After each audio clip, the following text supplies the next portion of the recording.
Hello everyone, thank you for being here. I am Cendra with my partner Rian from Widya Mandala Surabaya Catholic University, Indonesia. We are here today to share our research we've conducted currently, entitled Between Two Worlds, Indonesian Novice EFL Teachers' Tension and Needed Support During Pandemic. From the title itself, there are two questions that we would like to answer.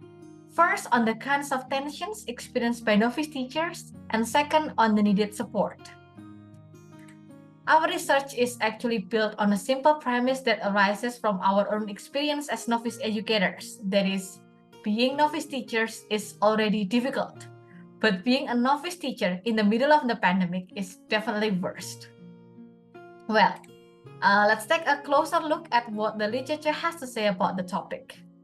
So right after they graduate, novice teachers have their own view about teaching and teacher identities. This view is shaped both by their own beliefs and the values they learn from universities.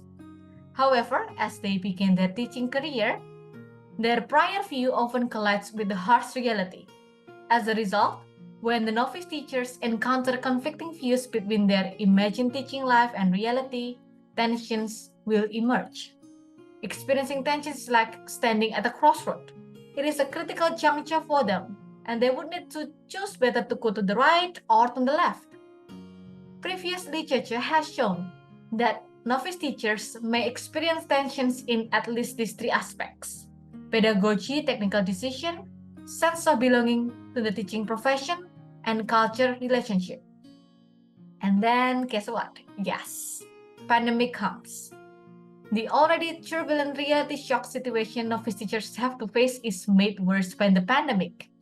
These teachers, who are already in a phase of a tricky transition from a student to a teacher, have yet to encounter more pandemic-related challenges that may arise in these three aspects.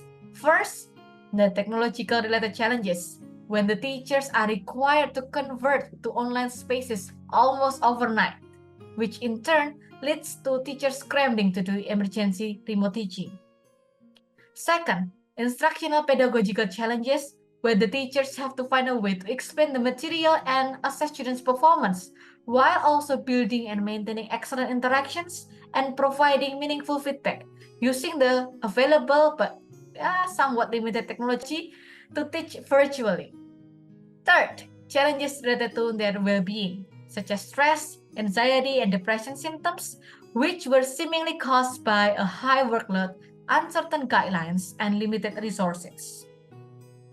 So, to learn more about this issue, we studied the reflections of 5 Indonesian novice EFL teachers and further interviewed them about the tensions they experienced and the support they needed, in which my partner Rian will share to you. Okay, Cendra, thank you. Now first, we are looking at the pedagogical-instructional related tensions. There are 5 tensions here: enhancing teaching skills versus doing other tasks, using this versus that teaching technique, being ideal versus field practicality, university ideology versus field practicality, and imagine teaching life versus reality. For example, in enhancing teaching skills or doing other tasks, Ava mentioned that during the pandemic she wanted to boost her students' interest in learning. Yet she could not focus on preparing the learning materials because she had to either do a lot of administrative tasks or comply with a new regulations from her school that was sometimes not reasonable for her. Second, there are 3 tensions related to sense of belonging to teaching profession: own versus others' perspective on teaching, feeling incompetent versus being obliged to become an expert, feeling like a student versus being a teacher. A case in point, in the tension of own versus others' perspective on the teaching profession, these participants shared that people often saw teaching as an easy profession in this pandemic, that they do nothing much but still get paid. Yet, what these participants felt was different from other people, that teaching became more difficult in the pandemic era, as a lot must be considered by the teacher and there is the need to adapt. Now third, in terms of cultural relationship, there are 4 tensions: being a caring versus strict teacher, sharing opinions versus staying silent, confidentiality versus sharing students' problems, and defending students versus defending peers.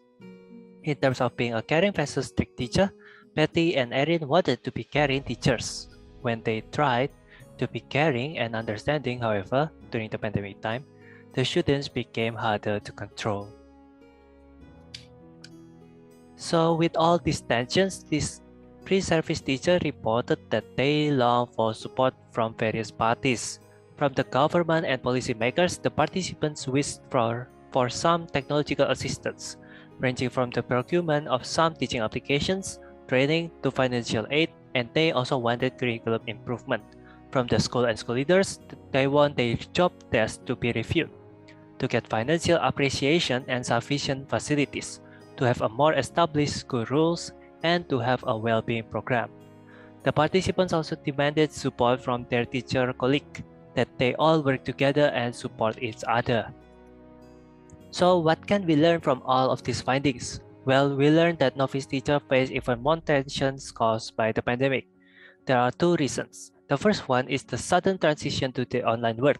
This sudden shift, of course, will bring an impact on these novice teachers' lives, such as to be caring or strict teacher and also dealing with people underestimating how difficult it is being a teacher during the pandemic. Moreover, the tensions can also be attributed to heavier workload. They needed to design materials that were enticing for their students, which arguably is harder to do in an online class. Yet they are still required to do other things such as doing administrative tasks, joining teacher training, taking care of the students' organization, etc. Next, we learned that there are three areas to focus on to better assist this novice teacher. First, we need to pay attention to novice teacher physical practical needs, such as by providing support to master certain learning platforms, access to various teaching platforms, as well as financial aid. We need to take care of novice EFL teachers' well-being. Previous research has documented how the pandemic negatively affects teachers' well-being, and the data of the present research highlights that supporting their well-being is needed imperative. Third, we need to provide reasonable regulation. Maintaining clear policy and instruction will serve them as a sense of certainty during this dynamic change. Back to you, Cendra. Thank you very much, Rian. We'd like to close our sharing with a post by the behavior trainer. We know there is a pandemic, but this extra workload added to our already difficult job is causing a lot of stress and anxiety. I fear that unless we address this urgently, many fantastic teachers will leave the profession. Yes, indeed. Pandemic is hard to teachers, but especially to novice teachers. So let's do our best to support them so that they stay, survive, and thrive in this teaching profession. Thank you.